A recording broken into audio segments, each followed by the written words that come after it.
Microfone, Aleixo. Pois é, Niro. Agora, Alex, boa tarde, gente. Eu sou José Antônio D'Aleixo, atualmente estou presidente da Academia Pernambucana de Ciências e nossas reuniões mensais, a gente sempre tem um palestrante. Então, a diretoria achou por bem, nessa fase de pandemia, que as reuniões pudessem ser, esta primeira parte, que é a da palestra, ser aberta ao público. Então, quando o Niro acabar de falar, então vocês saem, a gente continua com a reunião normal. Bem, gente, apresentar Niro é extremamente simples, até porque eu já mandei para vocês o currículo dele no convite. Então, Niro, eu diria que ele é muito, talvez ele fique com raiva, mas Niro hoje, eu não tenho a menor dúvida em dizer que Niro é o maior conhecedor do mundo da floresta amazônica. Porque a floresta amazônica a gente pode ver em vários campos. Pode ver você pode ver a floresta do seu lado social, do seu lado de zoologia, biologia, de rios, de tudo e de floresta. Agora, pensando em florestas, floresta amazônica em termos de domínio fitogeográfico, até porque eu não, quer dizer, eu sempre chamei bioma amazônico até o dia em que eu tive com o professor Aziz Absaber, e ele falou que esse termo bioma é uma coisa meio diferente, porque ele falava que na Amazônia você pode identificar mais de 110 biomas. Então, o termo correto, segundo ele, seria domínio fitogeográfico. Então, não tem a menor dúvida que Niro, em termos de conhecimento da floresta amazônica, e floresta em termos vegetal, é a pessoa que mais conhece no mundo. Eu tive, o ano passado, a sorte de ser convidado por ele e passei uma semana na ZF2, que fica dentro da... A gente anda para Presidente Figueiredo, uns 100 quilômetros, entra 30 quilômetros para a mata, foi uma experiência fantástica. Então, Niro tem um currículo na área de engenharia florestal da Amazônia. Ninguém conhece a floresta amazônica igual a ele. Claro que tem muita gente que conhece muito bem a floresta amazônica, mas Niro é um clínico geral da floresta amazônica, porque ele conhece de clima, a biodiversidade que envolve rios, animais, conhece tudo. Niro já está lá há uns 40 anos, se eu não me engano. Então, Niro, para a gente da academia, é uma grande honra ter você como nosso palestrante. A gente agradece muito. E por que falar sobre a floresta amazônica? É porque hoje em dia todo mundo só quer fazer webinário sobre Covid. E Covid já está enchendo o saco de Deus e o mundo. Ninguém aguenta mais Covid. E a gente não pode também pensar em floresta amazônica, em mudança climática, desassociar ao Covid. Então, nós decidimos que iríamos fazer uma palestra diferente e nada melhor do que você para falar sobre a floresta amazônica. Niro, você é muito bem-vindo. A Academia Pernambucana de Ciências agradece muito a sua disponibilidade no sábado à tarde de falar para a gente e o tempo é seu. Use o tempo que você achar necessário. Muito obrigado.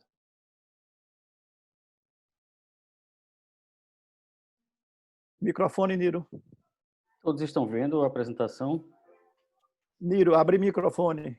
Alex, abre o microfone de Niro, por favor. Está liberado, é só... Está liberado. Não, mas, ô, Niro, teu microfone está fechado aí contigo.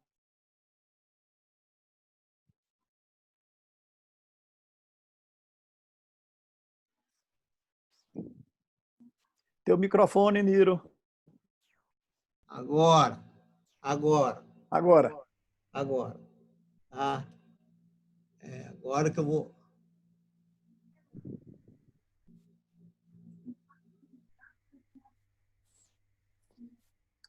Pronto. Tá aí, né? Tá tudo ok? Estão vendo? Tudo ótimo. Alô? Tudo ótimo. Ok. Então, Aleixo, em primeiro lugar, eu agradeço a você pelo convite. É uma honra muito grande estar participando aí de uma reunião ordinária na Academia Pernambucana de Ciências, né? Então, eu gostaria de trazer essa apresentação aqui para vocês. Eu, primeiro de tudo, eu queria fazer uma delimitação, né? Que eu queria falar da influência da mudança climática, mas da idade contemporânea, sabe? Não da idade, não estou falando das mudanças climáticas das eras geológicas que nós tivemos, né? Quero focar na mudança climática da idade contemporânea, onde tudo se relaciona com o que nós temos hoje no dia a dia, né? E relacionar isso com a floresta amazônica.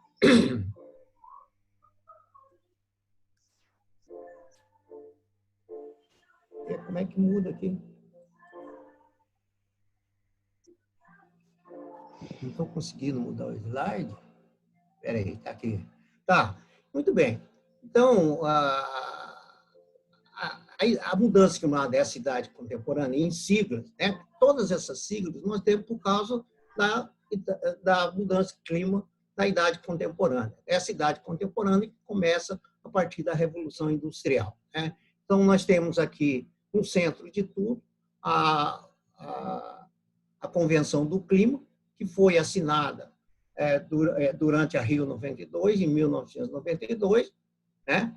E foi ratificada pelo Brasil, pelo governo brasileiro, pelo Senado da República, em 1994. Portanto, a Convenção do Clima é uma lei internacional e, igualmente, uma lei brasileira, né? Então, nós temos fiel depositário da Convenção do Clima no mundo, é o secretário-geral da ONU, e tem como braço científico o IPCC, né? Que é o painel intergovernamental sobre mudança do clima. Aqui tem, nessa sopa de letrinhas, tem várias coisas que foi colocado em português, como a ONU, né? Mas IPCC continua sendo ainda em inglês, né? Então, muitas dessas letrinhas, dessas siglas, ainda estão em inglês. Então, nós temos, então, a Convenção do Clima, a ONU, o secretário-geral, o fiel depositário, e IPCC, o braço científico. E no Brasil é o presidente da República, fiel depositário, e a Comissão Interministerial sobre Mudança Global do Clima, que é desculpa, que é o nosso braço científico. E acima disso aqui tem a COP. Todas as decisões relacionadas com a Convenção do Clima são decididas nas COP, né? Tanto que a COP, se não me engano, a COP 26 desse ano vai ser na Inglaterra, a COP 25 deveria ser no Brasil. Infelizmente, o nosso governo recusou, né, a ser o anfitrião da COP, e a COP foi transferida para a Espanha. E, como desdobramento da Convenção do Clima, nós tivemos o Protocolo de Quioto, em 1997.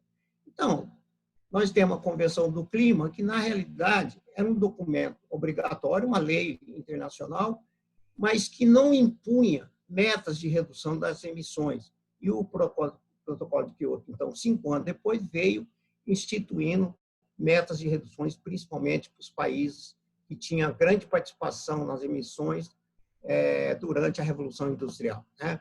E aí, um dos mecanismos de flexibilização era o MDL, para os países em desenvolvimento, e depois disso nós tivemos todos esses outros mecanismos de flexibilização, poderíamos chamar assim, o RED, que foi primeiramente criado por essa ONG, a Colisão de Países de Floresta Tropical, em 2005. Depois, o próprio ONU criou o RED. O primeiro RED, então, era o R, primeiro era de redução, o segundo, o E, é de emissão, o D de desmatamento, e o segundo D era de países em desenvolvimento. A ONU criou, manteve as mesmas letras e acrescentou para o último D como degradação em países em desenvolvimento, né? E, por último, nós temos o RED+, ou mais, né, que inclui aqui, além de tudo isso, conservação e desenvolvimento sustentável das florestas, incluindo comunidades locais e populações indígenas. E, por último aqui, nós temos o CND, a Contribuição Nacionalmente Determinada, que vem a ser o compromisso voluntário dos países no processo de mitigação dos efeitos da mudança do clima.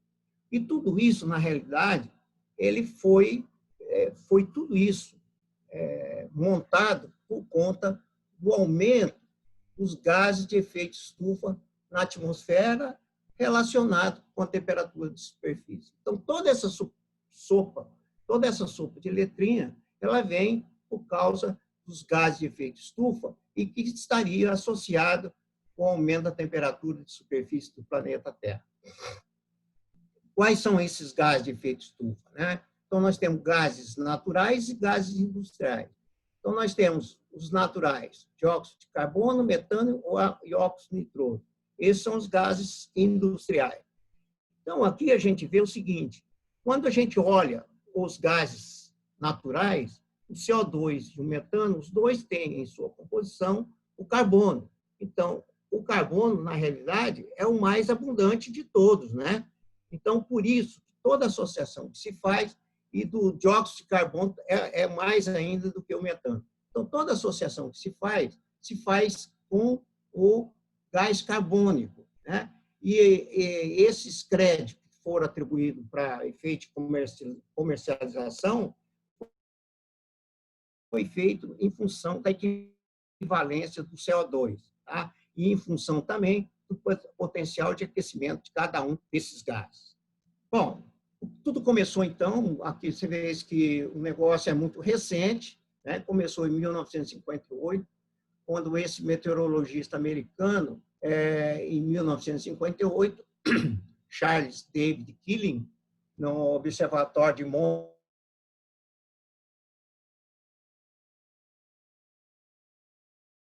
de aviões e navios também, ele começou a levantar essa hipótese que o CO2 da atmosfera poderia estar aumentando por causa da queima de combustível fóssil. E isso poderia trazer consequências para o clima global. Quer dizer, até então, se imaginava que tudo que o homem, né, o ser humano, emitia para a atmosfera, ele retornava para a bacia oceânica. E somente a partir de 58, quando o Charles Keeling, ele se hipotetizou que isso poderia estar acumulando na atmosfera. E se estivesse acumulando na atmosfera, poderia afetar a temperatura do planeta. Só depois, 30 anos depois, o IPCC foi criado pela Organização Meteorológica Mundial da ONU, né, e produz o primeiro relatório de avaliação, né, em 1990, com base nos relatórios, o inventário de emissões de 1980 a 1989. Então, veja bem, isso daí, esse relatório, que, afinal de contas, alimentou a Convenção do Clima para a aprovação da Convenção, né? Então, foi justamente esse relatório fornecido pelo IPCC que levantou as emissões de 1980 até 1989. E, por último, aqui, para sinalizar que o protocolo de Kyoto introduziu metas de reduções e tinha como o período de compromisso 2008 e 2012. Então, o que nós tínhamos que ter em 2008 e 2012, as emissões do mundo em torno das emissões que aconteceram em 1990. Bom, o primeiro inventário, então, das emissões se estimou que o mundo emitia 7 bilhões de toneladas de carbono, ou 25,7 bilhões de toneladas de CO2 equivalente, né? Desses, 5,4 vinha da queima de combustível fóssil e 1,6 do uso da terra. E para onde estava indo? O primeiro inventário, então, da emissão, assumiu-se que 2 petagramas, ou 2 bilhões de toneladas de carbono estava indo para a bacia oceânica, 3,2 estava indo para a atmosfera, e naquela época não se sabia para onde estava indo 1,8, que eles consideraram o carbono perdido, né? Bom, aqui eu quero ainda fazer mais uma delimitação. Como eu falei, a idade contemporânea, a partir da Revolução Industrial de 1750, mas mesmo ainda dentro da idade contemporânea, outro recorte que a gente tem que fazer, que na realidade tudo começa a partir da segunda etapa da Revolução Industrial, mais precisamente 1880, quando o petróleo passou a ser utilizado industrialmente, né? Então, eu quero também falar alguma coisa sobre mudança do clima e tempo, a floresta e as possíveis influências da mudança sobre a floresta e a floresta amazônica. Então, está aqui a idade contemporânea, né? Aqui a etapa 2, e quando começa o uso do petróleo industrialmente, mas o petróleo, de fato, começa a ser utilizado industrialmente a partir de 1880. Tá? Então, o recorte que o IPCC faz é para o ano de 1880. E, em relação à mudança do clima, né? Nós temos essas várias variáveis meteorológicas, temperatura, precipitação, umidade, pressão, radiação, insolação, evaporação e transpiração, só que para o estudo, para todo esse trabalho de inventário de emissões e dos relatórios de avaliação, estão relacionados apenas com a temperatura. Claro que todos os outros estudos estão sendo realizados, mas o foco é em cima da temperatura. E qual o conceito? Qual a diferença entre tempo e clima? Tempo é a variável temperatura medida, é a média de um mês, de um dia, de uma semana, e até 29 anos e 11 meses e 30 dias. E clima é essa mesma variável, mas a média de um período maior ou igual a 30 anos. Tá certo? E a mudança climática da idade contemporânea foi com base na temperatura média de superfície de 1880. A primeira variação até 2004, 124 anos, depois foi estendido até 2012, ou então um período de 132 anos. Então, por isso, nós estamos falando de uma mudança do clima e não do tempo. Então, quais são essas respostas? Né? O que aconteceu depois da Convenção do Clima, Protocolo de Kyoto e tudo mais? Né? Na realidade, essas medidas todas, aparentemente, quando a gente olha se a ideia era manter as emissões ao nível de 1990, a gente vê claramente que a gente superou isso aí, passou de tudo isso aqui. Né? Então, quando a gente olha essas emissões e associa as temperaturas, né? Aqui a gente vê, né, que esse é um dado do NOAA, né? A gente vê o seguinte, a temperatura média do planeta, primeiro foi feito até de 1880 até 2004, depois foi esticado até 2012. E hoje nós temos temperatura média do planeta até 2019, nós não temos ainda de 2020. Então, a gente vê o seguinte, que quando começou a utilização do petróleo, em 1880 até 1939, as temperaturas médias foram abaixo da média histórica desse período até 2004. Né? Depois de 1939 até 1977, nós tivemos oscilações para cima e para baixo. E a partir de 1977, a temperatura, desde 1977, a temperatura tem sido acima da média.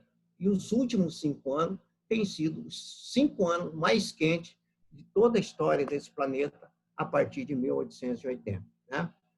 E aqui a gente olha, aqui tentando ligar aqui, por exemplo, a partir de 1970, quando o IPCC publicou os inventários de emissões, a gente vê aqui as temperaturas, né, aqui em vermelho, e aqui a quantidade emitida de CO2. Aqui é CO2 equivalente. Então, nós começamos em 1977 com 27, para 33, 38, 40, 49, e 2020 ainda nós não temos o resultado. Mas certamente será acima de 55 gigatoneladas de CO2 equivalente. Então, apesar de todas essas medidas, a gente não tem visto respostas, né, da sociedade ao apelo todo que se faz sobre esse problema desse aquecimento global passado. Então, quando a gente olha aqui, né, então, aparentemente, essa resposta do lançamento do combustível fóssil para a atmosfera a partir de 1880, ele demorou mais de 50 anos para começar a apresentar uma resposta com a atmosfera, com essa interação com a atmosfera. Então, se a gente olha aqui, e depois de 36 anos, foi altos e baixos, mas desde 1977 nós temos esse contínuo, né, de aumento de temperatura, sempre acima da média. Então, a gente, sem poder afirmar ainda, mas é muito difícil.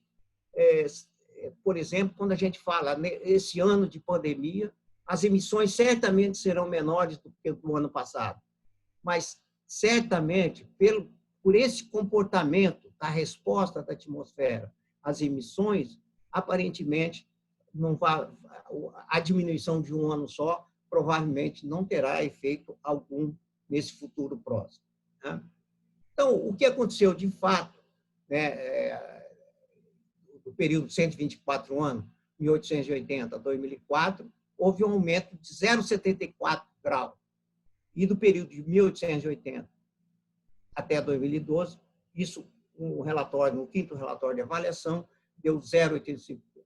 Então, veja bem, esse aumento, como nós estamos falando de clima, então, houve um aumento de temperatura de 0,85 durante um período de 134 anos. Isso significa que houve uma mudança climática. Então, essa mudança climática da idade contemporânea. Enquanto que nós temos aqui, né, e foi associada não com a diminuição da temperatura, mas com o aumento da temperatura. Logo, houve um aquecimento global nessa idade contemporânea. Então, isso daí, esse é um fato, né? Nós não temos como negar isso daqui. Então, durante esse período, houve esse aquecimento global, por causa desse aumento de 0,85, e pelo conceito de clima, não há como negar que houve uma mudança climática. Isso é fato e é inequívoco, né? Então, tem gente que acredita ou não acredita, mas isso daqui não tem nada que acreditar, isso não é religião, não é nada, porque isso é fato. Você tem um conceito de clima que se estabelece que é uma média temperatura de um grande período de 30 anos, e durante 132 anos a temperatura aumentou 0,85. Se houve um aumento de temperatura durante 132 anos, então houve uma mudança de clima. Então, mudança de clima é fato e inequívoco para a idade contemporânea. Bom, o que nós podemos...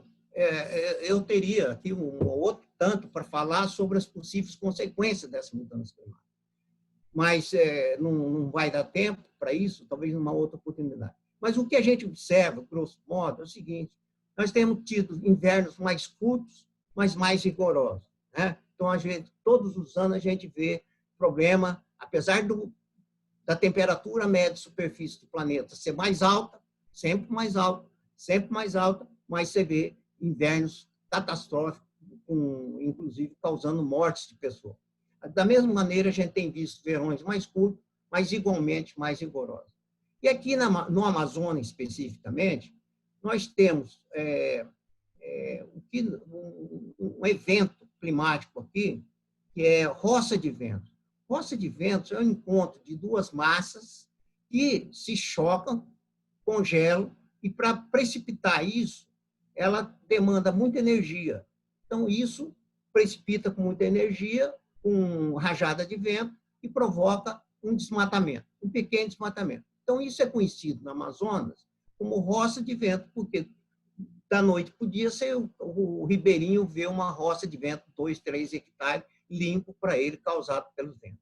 Só que em 2005, causou uma roça de vento que varreu quase toda a Amazônia, né? Causando clareira de até 3.000 hectares. Então, veja bem, roça de vento sempre existiu na Amazônia, mas não com essa intensidade e com essa severidade, né?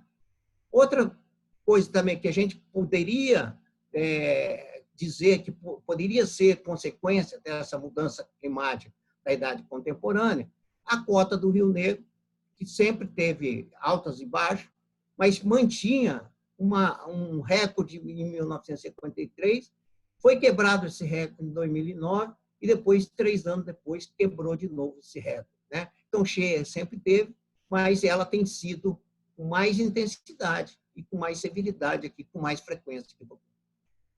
Outro fenômeno aqui foram as secas de 2009, 2010 e 2015, 2018. E todas as duas causadas pelo El Niño, né? Um El Niño fora de época, né? Então, um El Niño tradicional é um El Niño que vem na época do Natal, na costa do Pacífico, né? Causado pelo aquecimento da água superficial do Pacífico.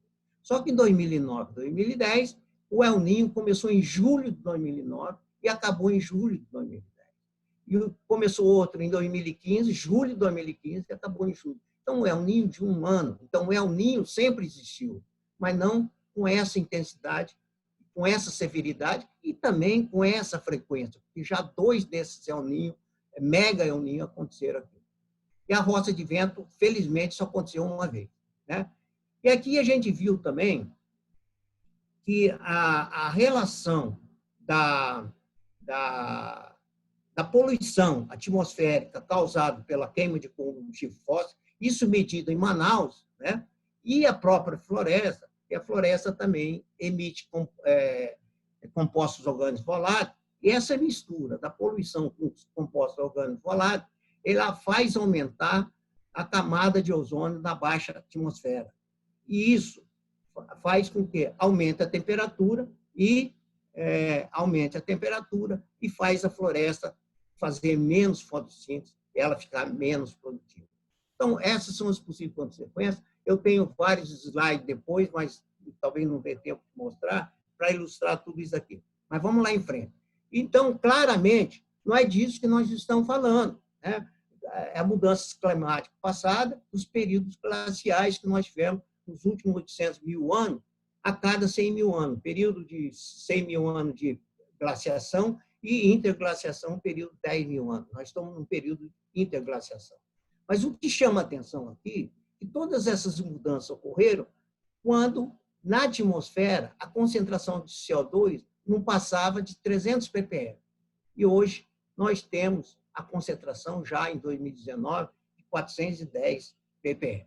Então, isso é mais preocupante ainda. Nós podemos estar até alterando isso que era normal, a cada 100 mil anos, período glacial, e a cada 10 mil anos, período interglacial.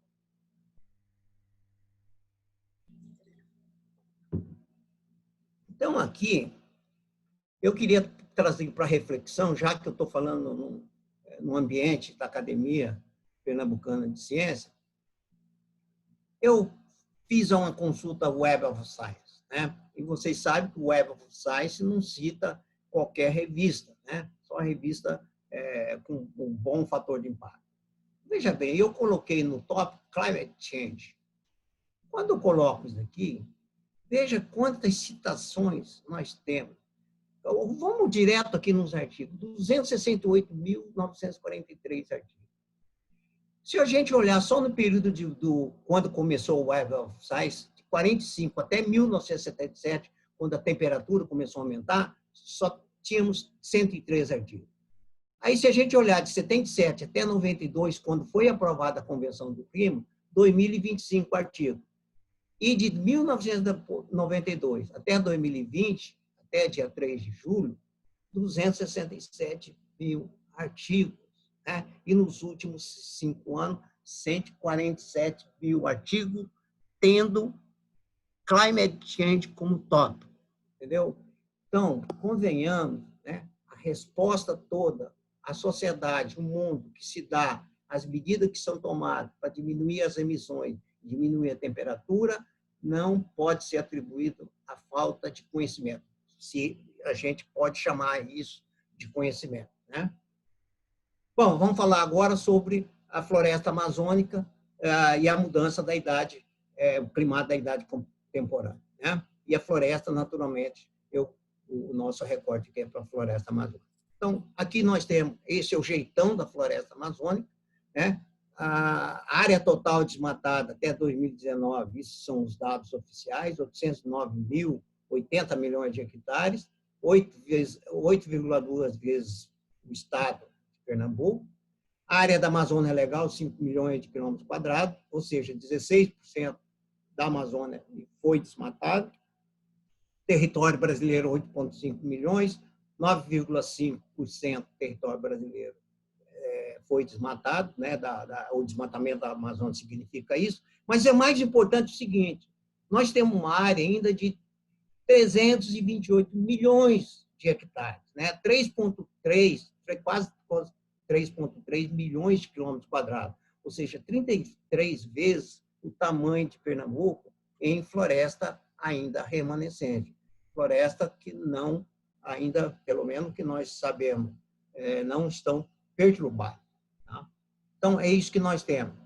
Então, agora, quando a gente fala em floresta amazônica, nesse contexto, né, nós imediatamente nos remete a carbono, ao ciclo do carbono, ciclo da água e ciclo da energia. Né? E a floresta amazônica aqui, a gente tem que ver nesse contexto também, que ela é mocinha, né, protagonista quando viva e vilão quando derrubada. Mas hoje que também a gente começa a colocar também em xeque, que também a floresta amazônica pode estar sendo vítima desse aquecimento global da idade contemporânea. Então, o que nós sabemos, né, da floresta em relação ao ciclo carbono e da água, né? Então, nós já utilizamos aqui mais de 1.500 árvores que nós derrubamos e pesamos e medimos mais de 2.000 parcelas, mais de 500 hectares de inventário florestal. Então, o que nós sabemos disso tudo? É o seguinte, o resumo é o seguinte, de uma árvore em pé, viva, 40% é água e 30% é carbono. Tá? E nós temos essas equações todas, depois de derrubar e pesar todas essas árvores, nós temos equações para estimar, então, a biomassa da árvore em pé. E a nossa estimativa da biomassa total da Amazônia é de 165 a 186 gigatoneladas ou bilhões de toneladas de carbono. Tá? Aliás, de biomassa, de peso. Né? Então, como 40% é água e 30% é carbono, nós temos, então, um estoque entre 66 e 74 bilhões de toneladas ou bilhões de metros cúbicos de água e 50 a 56 bilhões de toneladas de carbono. Né? Então, só para vocês terem uma ideia, o consumo brasileiro é de 14 bilhões de toneladas de água por ano. Então, a água contida nas árvores em pé da Amazônia é capaz de neutralizar o consumo de 5 anos do Brasil. Enquanto que o estoque de carbono que nós temos na floresta amazônica viva é correspondente a 98 anos das emissões nacionais, incluindo tudo aí, a queima de combustível fóssil, inclusive. Tá? E o que nós temos percebido também, nós temos nossas parcelas permanentes, há 40 anos a gente monitora isso. Então, o que nós temos aqui é o seguinte, que a floresta ela tem condições de acumular 404 milhões de toneladas de água por ano, acumular. Todo ano ela ganha isso aí. E 303 milhões de toneladas de carbono. Né? Então, isso tem um significado muito grande. E talvez, para entender melhor o papel da floresta amazônica, nós precisamos saber dos estoques que nós temos de água e o estoque que nós temos de carbono, e quanto é perdido ou ganhado todo ano. Né?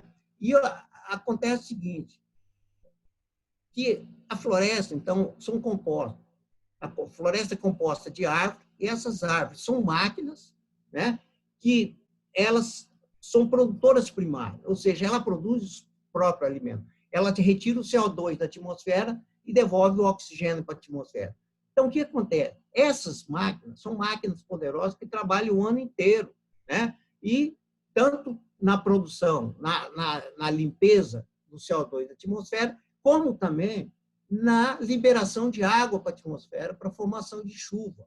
Né? Então, essas máquinas poderosas, elas consomem muita energia. E essa energia, se essa energia não fosse consumida pelas plantas, ela certamente iria para a superfície da Terra e nós teríamos um ambiente mais quente. Bom, muito bem. Isso é o que nós sabemos. Nós continuamos esses estudos. O que nós precisamos saber mais? Né? O que nós precisamos saber é o seguinte, nós precisamos saber qual é a capacidade de troca entre a floresta e a atmosfera. Ou seja, o que nós precisamos saber, por exemplo, para a floresta manter esse corpo de 50 a 56 bilhões de toneladas depois, quanto ela troca para a atmosfera? Quanto que ela troca com a atmosfera? Se a gente trazer para fazer uma analogia com a gente mesmo, por exemplo, eu tenho 70 quilos. Para manter esses 70 quilos, eu consumo da economia, do agronegócio, eu consumo o quê? 1 quilo por dia. Então, quanto eu tenho de peso, tem pouca importância. Quanto eu ganho ou perco por ano, também tem pouca importância. Só tem importância para mim. Mas quanto eu consumo por dia é muito importante para tudo, especialmente para a economia. Então, o que falta para nós é chegar a isso daqui. Então, por analogia, a gente deve consumir 5 vezes mais o que nós temos de peso, certo? Então, se a floresta tiver isso daqui, é uma quantidade extraordinária. Nós estamos buscando essa resposta agora para realmente realçar o papel da floresta amazônica no clima global. Bom, aqui nós temos alguns estudos que nós estamos fazendo hoje, sem perder de vista as funções da floresta, proteção de todas as outras forma de vida, né? Essa é a principal de todas. O produto principal da floresta para nós é a madeira e os serviços ecossistema relacionados com água, carbono e energia. Então, a gente faz esse estudo aqui nas nossas áreas. Aqui tem algumas ilustrações de trabalhos que são feitos. A transpiração, a gente usa fluxo de seiva e extração de água do solo para tentar entender qual é o papel da árvore no processo de formação de chuva, né? Hoje nós temos alguns números, ainda muito preliminar, mas eu poderia dizer para vocês o seguinte, que no caso da água, a árvore troca mais de 10 vezes aquilo que ela tem com a atmosfera na formação de chuva. Então, isso é um dado extraordinário, mas ainda a gente tem que refinar esse resultado. Aqui nós, os trabalhos mais técnicos, né? Tanto para saúde da floresta, a gente usa tomógrafo. Aqui são os dendrômetros automáticos para entender como é que a floresta, como é que a árvore se desenvolve. E então nós estamos tentando aqui enquadrar todo o sistema acima do solo e abaixo do solo, né? E agora nós compramos uma grua e nós vamos trabalhar nas copas das árvores. Esse é o nosso próximo passo para chegar à nossa resposta da qual a verdadeira contribuição da floresta, quanto que a floresta troca com a atmosfera. Aqui um resultado de observações de 40 anos, né? Então, vocês veem aqui que nós temos 3 parcelas aqui, independentemente de El Niño, Laninha, Blodal, Mega El Niño aqui, a floresta tem dado uma resposta que tem acumulado mais carbono do que perdido carbono para a atmosfera. E o nosso próximo passo é extrapolar isso no sentido de scale up isso daqui tudo. Então, nós temos as medidas de campo e fazer essa extrapolação do campo para as imagens de Landsat é meio complicado. Então, nós estamos usando escalas intermediárias do LiDAR, do laser e do radar também. Então, esses são os nossos próximos passos. Depois disso, entregar realmente para a inteligência artificial para fazer o resto, o trabalho todo de modelagem, né? Então, a floresta é vilã com desmatamento, né? Então, nós temos esse desmatamento, ainda se você olhar do ponto de vista relativo, você vai dizer que é apenas 16%, mas do ponto de vista absoluto é muito grande, são mais de 80 milhões de hectares desmatados. Isso significa o seguinte, significa que o Brasil, nos últimos 20 e tantos anos, ele tem contribuído com 59% das emissões brasileiras. Então, o desmatamento da Amazônia sozinho contribuiu nos últimos 25 anos com 59% das emissões brasileiras, inclusive as nossas emissões aqui da própria região amazônica. Em contrapartida, esse desmatamento ele não contribui nem com 8% da composição do PIB brasileiro. Então, o desmatamento da Amazônia é um desmatamento inútil, tá? Então, realmente, nós temos que combater o desmatamento da Amazônia, não por causa do clima global, porque é um problema brasileiro, né? Mas nós temos que combater esse desmatamento porque nós estamos queimando a principal riqueza da Amazônia, que é a biodiversidade. E essa queima de biodiversidade não dá nenhum retorno para a economia do país, né? Como vocês podem ver aqui, são apenas 8% da composição do PIB.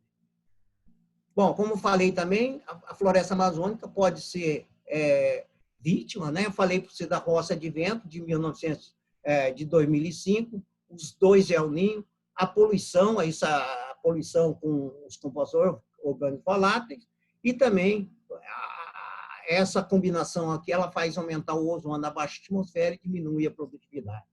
Então, aqui, como eu mostrei para vocês, roça de vento sempre existiu, mas não desse jeito. Você vê que aqui em 4 dias, o que aconteceu na Amazônia, né? Então, essa roça de vento varreu toda essa parte da Amazônia aqui, e onde tem esse pontinho vermelho aqui, essa aqui é justamente na nossa área, tá? O vento chegou a 148 km por hora, né? Então, aqui dá para ver o que tinha em 2005, em 2007 aqui, né? Então, você vê aqui que esse rosa aqui é corte raso.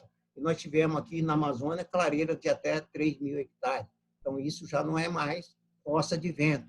De novo, fossa de vento sempre existiu, mas não com essa severidade e nem com essa frequência também, porque aqui já é outra fossa de vento, 2016, menor, só aconteceu na nossa área, né?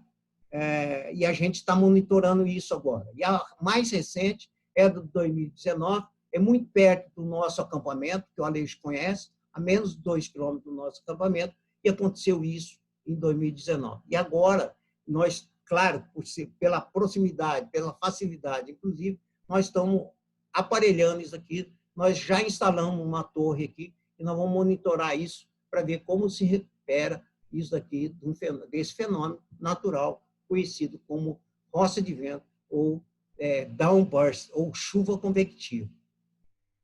Então, aqui dentro do prazo que foi me dado, para encerrar, então, pelo conceito de clima, então, não temos que discutir, né? Houve o aquecimento global e houve uma mudança climática da idade contemporânea. Se a gente fizesse, claro, se recorda. Os gases de efeito estufa, eles funcionam como cobertores do planeta Terra. As emissões de 2020 deverão ser menores que as de 2019. Mas isso daí é aquilo que eu falei lá atrás, que eu acho que não vai repercutir muito na temperatura. Não acredito que vai haver alteração na temperatura. Mas eu chamo a atenção também que, apesar disso tudo, apesar do gás de efeito estufa funcionar como um cobertor da atmosfera, né, do planeta Terra, a gente tem que contar com a colaboração do Sol. Porque se o Sol não colaborar, por mais que a estratosfera esteja entupida de gás de efeito estufa, se o Sol não mandar os raios solares para a Terra vai esfriar. Entende?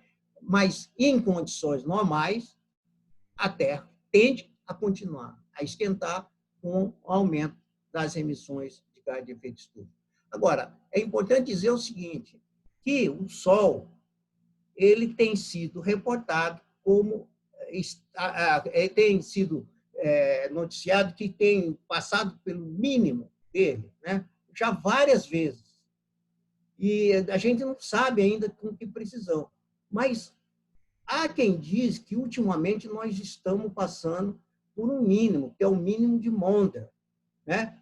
E a gente, até agora, apesar de estar no seu mínimo, a gente não tem visto resposta no sentido de resfriamento do planeta, né?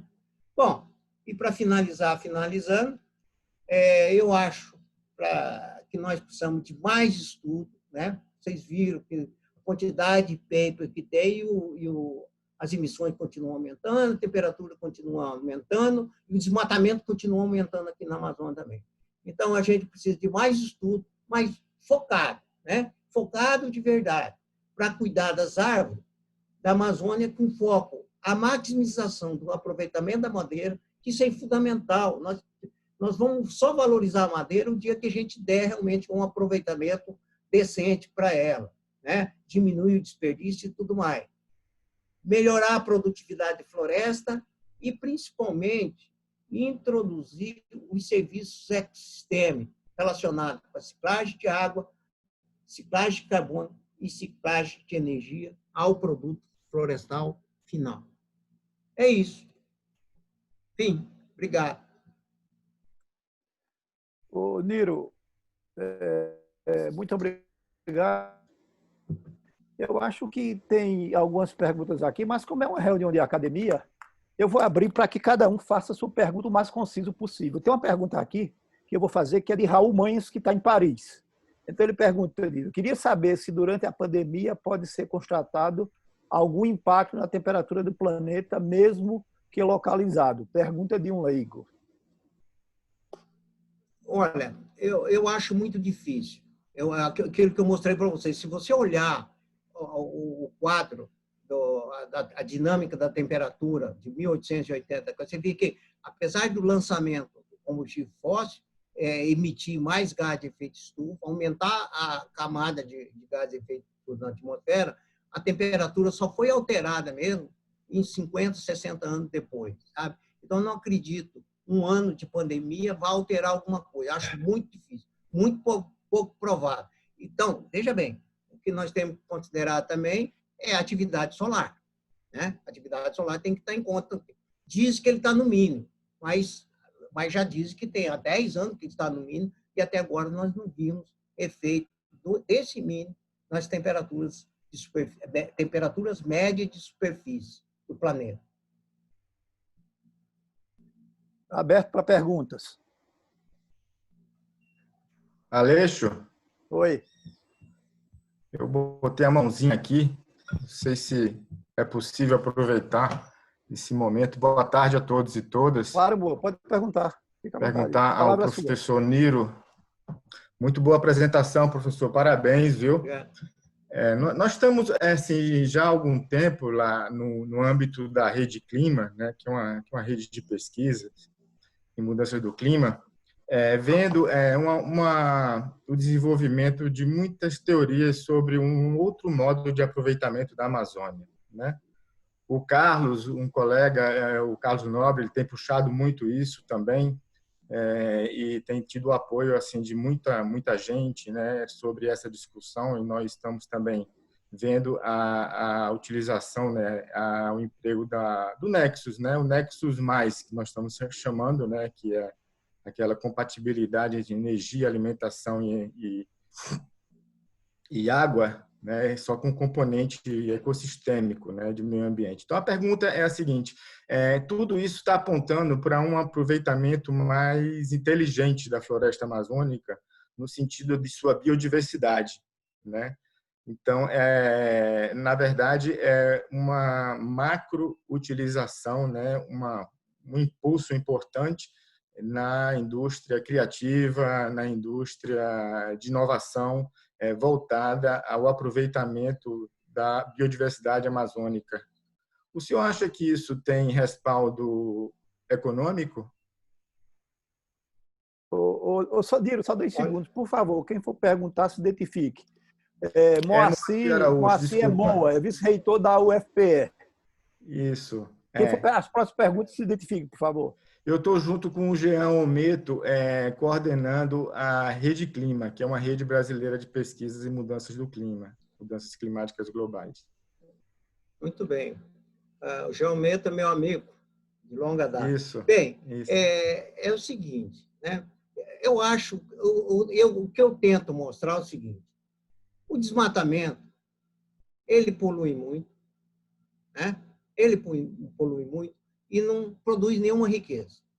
Então, você vê, quando eu falo de 8% do PIB brasileiro, eu estou falando da Zona Franca de Manaus, que não envolve desmatamento. Eu estou falando do turismo do Maranhão, porque o Maranhão é incluído aqui, né? E tudo mais, tem muita coisa. Então, do desmatamento em si, eu diria que o desmatamento em si não contribui com nada, praticamente nada. Então, desmatar a Amazônia é uma burrice mesmo. Tá? Só que, ao contrário, ela polui muito. E ela está destruindo, na minha opinião, na minha modesta opinião, a maior riqueza da Amazônia é a biodiversidade. Mas só que fazer uma coisa é a biodiversidade disponível e a biodiversidade acessível. Acessar isso não é uma coisa trivial, não é uma coisa para um país capenga, igual o nosso, infelizmente, né, que para colocar R$1 milhão numa instituição de pesquisa, vai pedir milhares de justificativos e tudo mais. Estou falando, mas então, nós temos uma biodiversidade disponível e não há dúvida que isso tem um valor incrível, esse é o futuro do Brasil. Acessível, eu não diria que a biodiversidade estaria acessível tão rápido, tão fácil, né? Mas isso não significa que nós vamos destruí-la, né? Porque ela não está acessível. Então, se o desmatamento não traz nenhuma riqueza, então largue mão desse desmatamento e vamos segurar a biodiversidade mesmo, né? Nem que for na marra. Agora, uma alternativa a isso, eu acho o seguinte. Então, quando a gente olha essa questão do papel da floresta na questão climática, a gente vê o seguinte, que a árvore também, ela, enquanto jovem, enquanto pujante, enquanto em crescimento franco, né, ela sequestra muito carbono e acumula muito sapato. Mas vai chegar um tempo que ela vai usar muito mais carbono para se manter do que para fazer circular o carbono. Então, eu acho que a árvore também chega a um ponto que ela tem vida útil também, né? Então, se você usar inteligentemente, tirar essas árvores que hoje emitem mais do que sequestro de carbono e transformar isso em produtos madeireiros, em produtos, qualquer produto de madeira, né, nós podemos ter uma utilização razoável e sem alterar demais esse balanço de carbono, de sequestro e emissão de carbono. Sabe? Então, eu acho, mas de qualquer maneira, a minha defesa é pela manutenção da biodiversidade, mesmo que ela esteja ainda não acessível. Aleixo. Obrigado, professor. Posso fazer uma pergunta? Pode estar aberta. Quem foi que falou? Fernando Machado. Oi, Fernando. Fernando e Leonardo depois. Olhando para a Terra, né, como um sistema fechado, né, se olhar para a capacidade calorífica dela, já que ela levou décadas para aquecer alguns graus, né, a pergunta é, se cortar toda a fonte de aquecimento, em quanto tempo a Terra precisaria para recuperar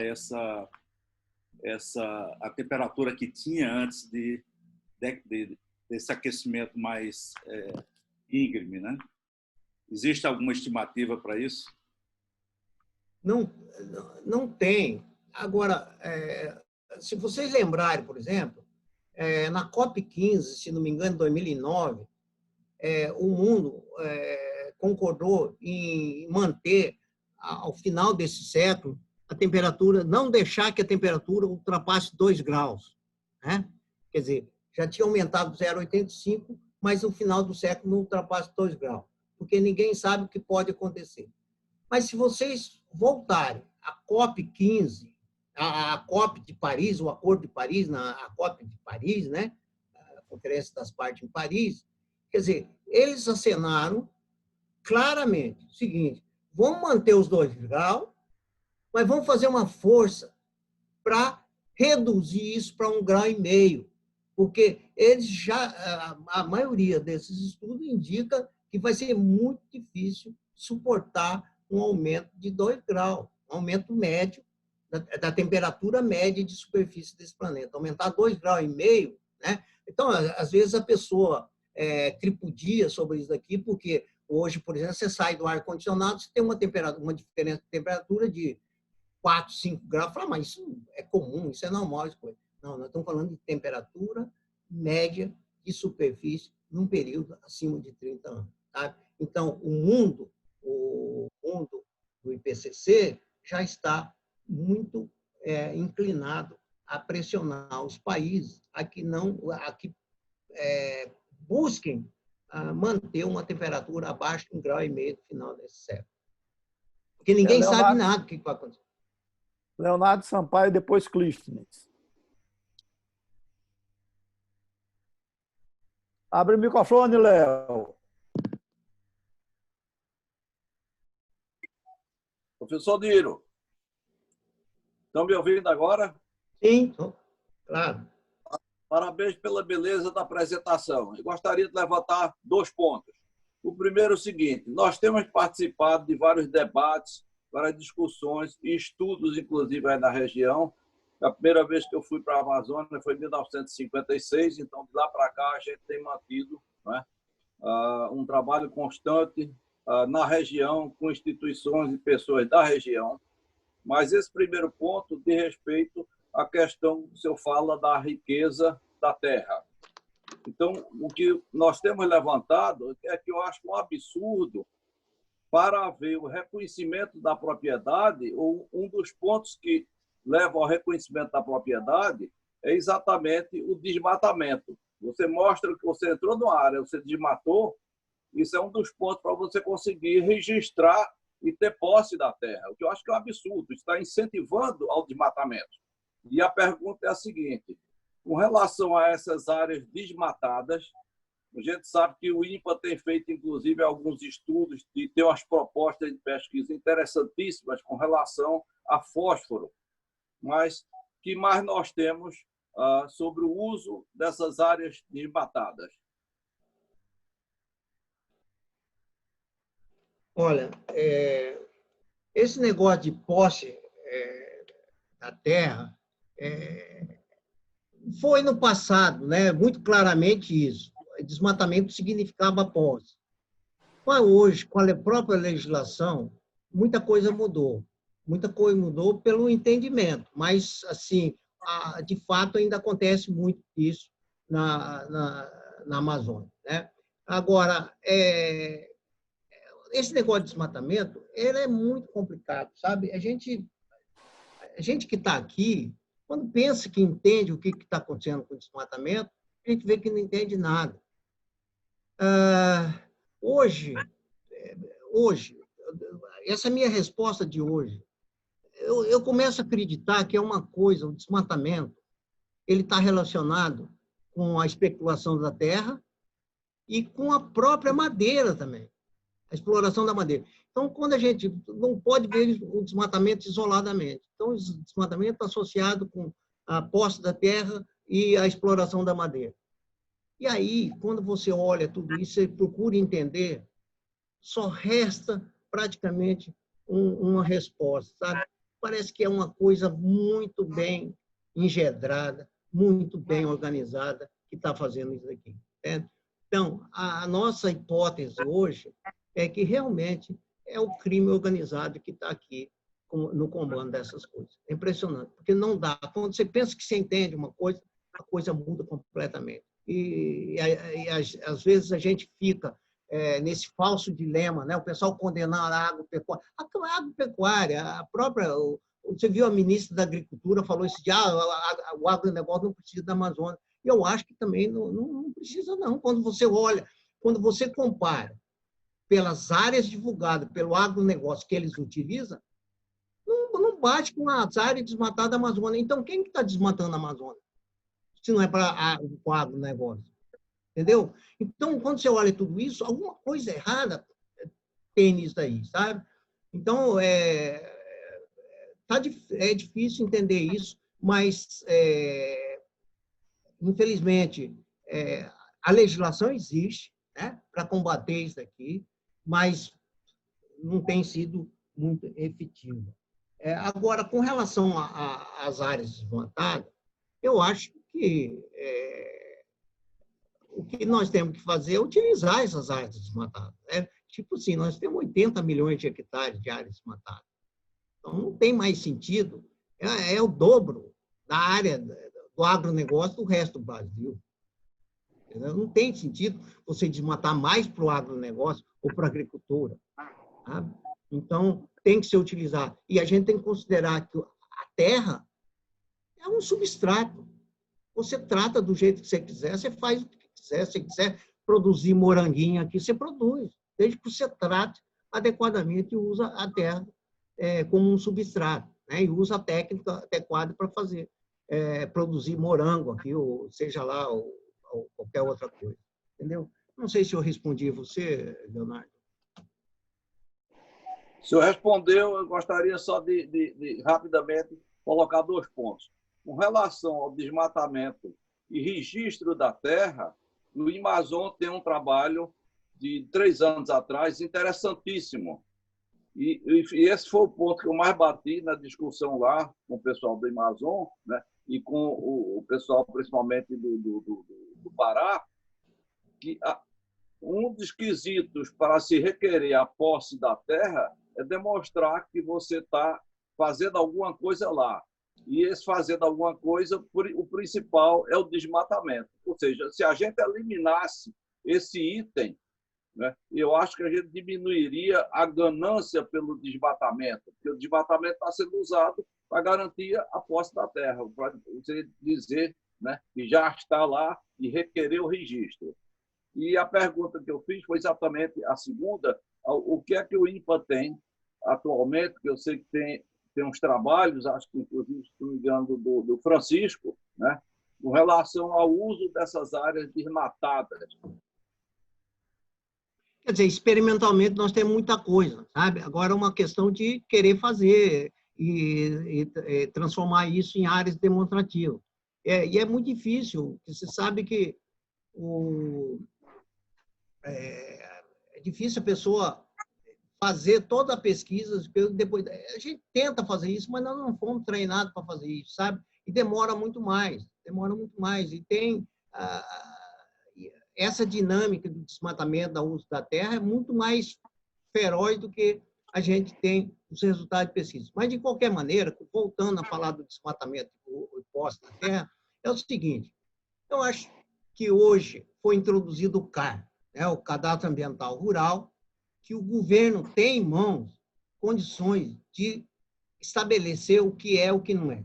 Na verdade, é o seguinte, se a gente olhar bem, é tudo uma questão de foco. Se a gente olhar bem, a floresta, a Amazônia é legal, eu diria o seguinte, que é 1/4 de terras públicas, unidade de conservação, 1/4 de terras indígenas, 1/4 de posses, né, e áreas privadas e posses legais, e 1/4 de áreas não designadas. Tá? São as terras devolutas. Então, a confusão está em terras devolutas. Então, não é assim tão simples. Se você tiver uma posse e provar que você está ocupando, você usa. Mas e se tiver numa terra devoluta? Se tiver numa área designada? Quer dizer, não é tão trivial assim. O CAR poderia dar essa resposta. E o CAR começou muito bem, mas depois parou. Né? Nós não temos ainda o CAR completo da Amazônia. Então, infelizmente, as coisas não andam...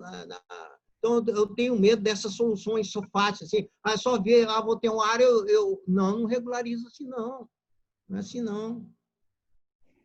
Eu só gostaria de destacar, sem querer tomar o tempo dos colegas, e se o professor concorda, os trabalhos do Zé Francisco, né, com relação a que orientação técnica, eu acho que isso é muito importante, nós poderíamos dar, que o senhor mesmo destacou, que essas áreas desmatadas têm que ser usadas. Então, que orientação técnica, né, o IBA dá, e eu acho que a gente tem esses trabalhos de Zé Francisco e outros, né, que são muito interessantes, e principalmente aqueles interinstitucionais, né, englobando secretaria, desde a Secretaria de Educação, a Secretaria de Produção, a CNPq. Então, a própria Embrapa faz um trabalho espetacular com isso.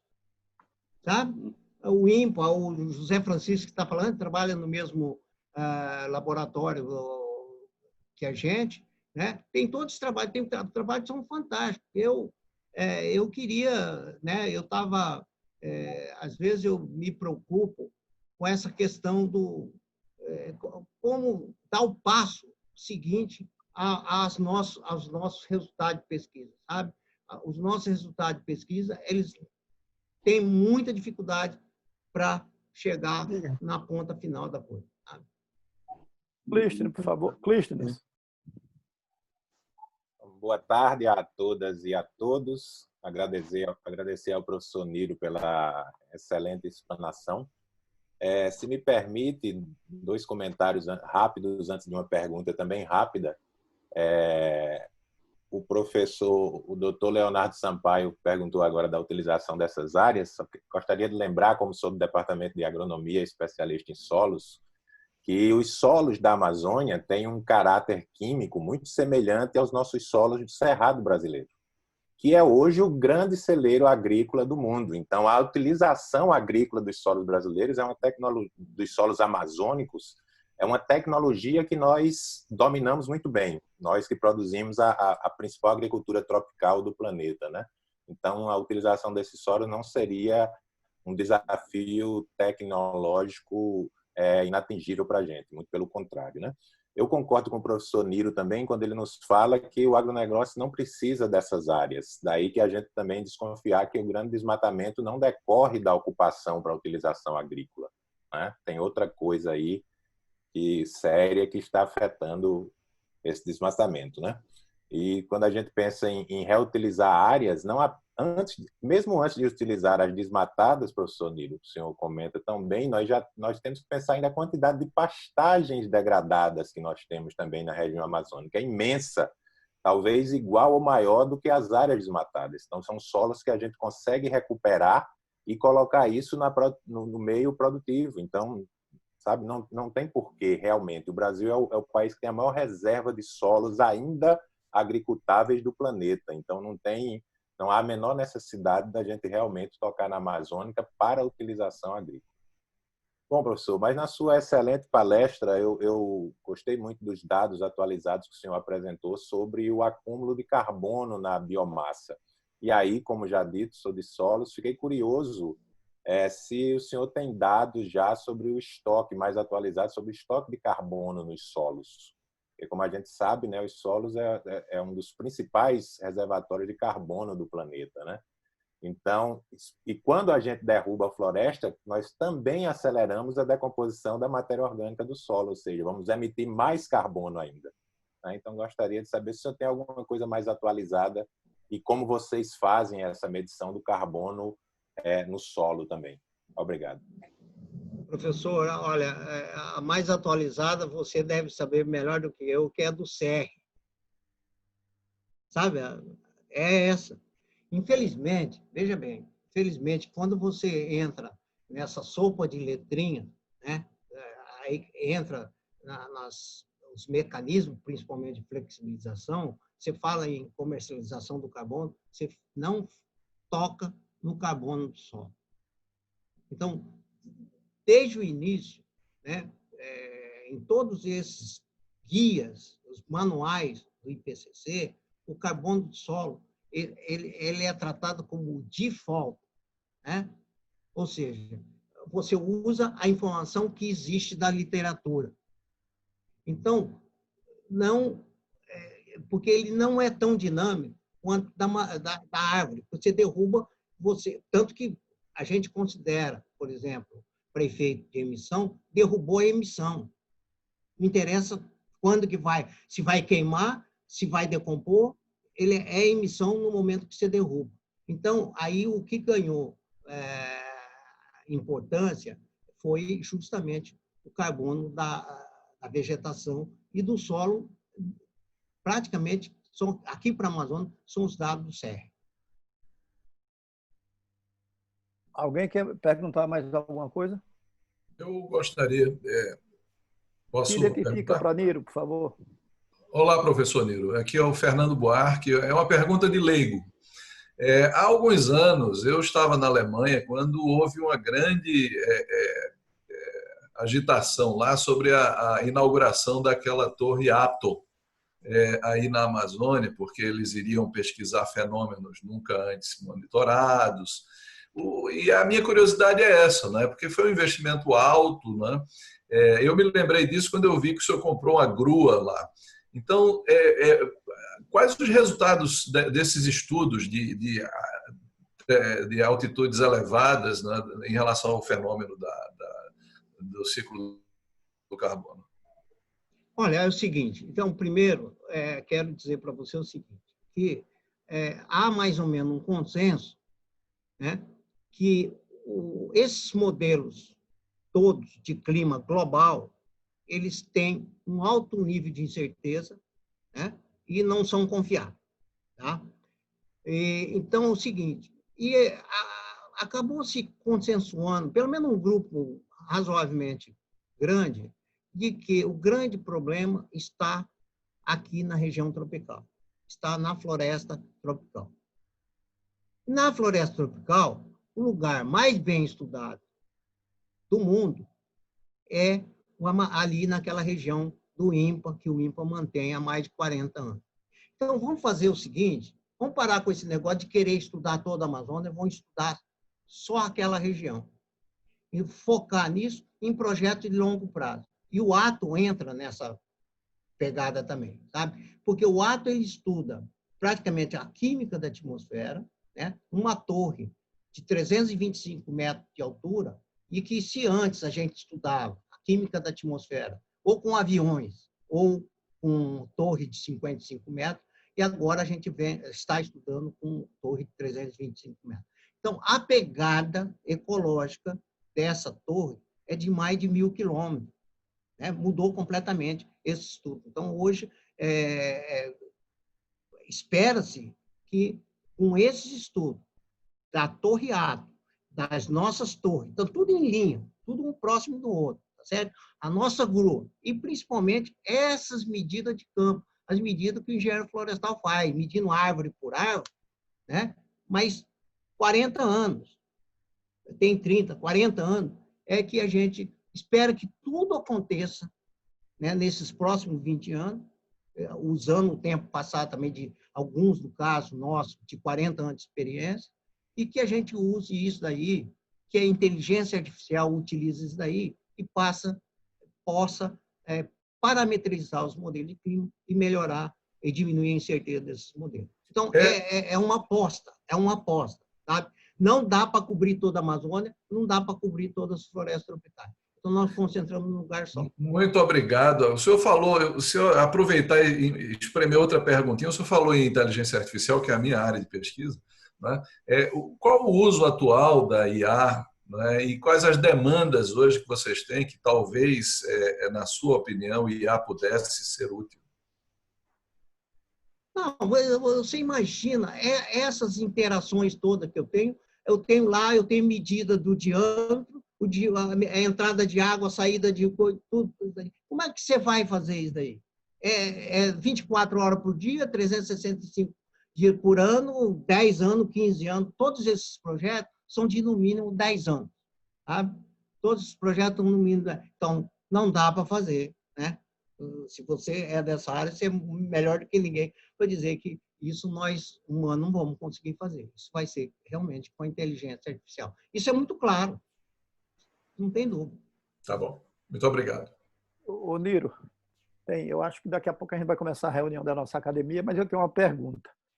Ô, Niro, o Brasil, ultimamente, na região Amazônia, tem gerado muita polêmica internacional. Eu não vou entrar no mérito político da coisa, acusar ou defender, mas eu queria saber de você o seguinte: com essa política que nós temos do Ministério do Meio Ambiente, que é muito questionada, alguns países se afastaram de continuar com pesquisa, não sei se continuar com pesquisa ou continuar com financiamento na Amazônia. Basicamente, a Alemanha e a Noruega, que empregam muito dinheiro na Alemanha, na pesquisa da Amazônia. Qual a tua opinião? Isso prejudicou a pesquisa na Amazônia ou pode ser revertido? Se a gente falar exclusivamente do Fundo Amazônia, né? O Fundo Amazônia é o maior fundo da Noruega, da Alemanha, tudo. Eu não sei para onde foi esse dinheiro. Eu não conheço. Entendeu? Eu, pessoalmente, eu nunca recebi um tostão do Fundo Amazônia. Agora, em compensação, esse projeto que o professor falou aí do ato é da alemão também. Mas esse dinheiro não deixou de ser, de continuar aqui para o projeto ato. O Brasil é que está devendo, porque esse projeto da Torre Alta é um projeto contrapartida 1 por 1. É um do brasileiro, um da Alemanha. E a Alemanha está em dia com o aporte de recursos, sabe? É o Brasil que não está em dia com... Mas, então, do Fundo Amazônia, eu não sei, Alexandre, eu não sei como era administrado esse fundo, né? O INPA, não estou falando no meu caso, não, o INPA nunca recebeu recurso do Fundo Amazônia. Tá bom. Eu não sei outras instituições. Eu passei uma semana na Amazônia, eu subi em uma torre de 55 metros, é um negócio fantástico. Fico imaginando essa de 300. Bem, gente, para a gente encerrar... Metros. 55, né, Nino? Aquela 55. 55 metros. Alguém... Léo, deixa eu ver se tem mais alguém. Tem mais alguma pergunta? Outra pessoa? Alguém tem alguma? Senão eu volto para você, Léo. Alguém tem alguma pergunta? Bruno? Isso. Bruno. Boa tarde, meu nome é Bruno, eu sou engenheiro florestal, né? A gente já participou aí do curso lá do ZF2 e estamos retomando aí para conhecer, se atualizar dos dados, né? Enorme honra novamente, doutor Niro, a gente se encontrar. A pergunta breve é o seguinte: pegando o gancho do Leonardo e do outro palestrante em relação ao uso da terra, eu anotei duas questões só de dúvida, doutor Niro, que seria em relação aos planos de manejo de reserva legal, por exemplo, que por que eu estou dizendo isso, né? Que seria uma forma também de retorno econômico para propriedades e tal, e em relação à pesquisa, se tem vinculado isso ao estudo do carbono. E por que eu estou falando da reserva legal? Porque foi citado o uso da terra e a regularização da propriedade. E você lida com CAR e você lida com legislação do INCRA, né, de GUT, que é grau de utilização da terra. né, que fundamenta até a reforma agrária. Quando a gente teve um contato com essa área, eu venho pesquisando, perguntando isso desde 2010 até para o INCRA, eu percebi que no sul do país, como não existe a reserva legal de 80%, 20% ou 30%, né, 35% e tal, a importância da exploração econômica e do GUT, que fundamenta talvez o que o Leonardo falou, a questão de usar a propriedade para dar exploração econômica, que está baseado lá no Estatuto da Terra, né? Função social da propriedade. Então, o que eu estou querendo dizer com isso? Por isso que eu perguntei da reserva legal, plano de manejo, que vem lá desde o Código Florestal, de 64, que é você ter um plano de manejo que dê alguma exploração econômica. A gente sabe que isso na prática é difícil por falta de incentivo fiscal, por aí vai. Mas queria só, para não se estender muito, que o senhor comentasse um pouco de como alocar o carbono no solo ou na floresta, ele vinculado a um plano de manejo de reserva legal, se isso é viável para fortalecer a floresta em pé e os diversos usos de não madeireiros, não sei. São ideias que me surgiram, mas fazendo o vínculo com o que o Leonardo levantou em relação à regularização, como é importante, porque está na legislação lá do INCRA, que a visão agronômica, agrícola, né, estabelece que você usando-a com outros tipos de uso, você tem exploração econômica, mas já uma reserva legal intacta ou uma propriedade que não tem área de uso, acaba não dando esse grau de exploração econômica e grau de utilização da terra que fundamenta a reforma agrária e justamente o uso da propriedade que tanto argumentam quem está focado mais na área agrícola, não desmerecendo que tem toda uma regulamentação, né, módulo fiscal, inclusive é baseado nisso, mas só quis cutucar um pouco isso e focar na reserva legal e no uso das áreas desmatadas, né, com agrofloresta, por exemplo. Ponto. É isso. Niro, 2 segundos, por favor. Bruno, tu por favor da Rural?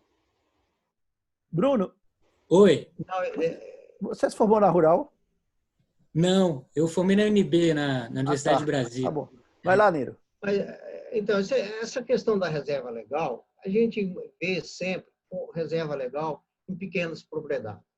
E em grande propriedade, você nem tem isso, a pessoa nem se cogita isso. Ou você faz um manejo florestal para toda a área, ou você nem faz isso. E as grandes propriedades você não tem. Então, por exemplo, se você fizer plano de manejo florestal para reserva legal, eu não conheço, pessoalmente, nenhum plano de manejo florestal e reserva legal aqui na Mata. Entendeu? Porque eu acho que é tanta burocracia para isso que ninguém se atreve a fazer isso aqui.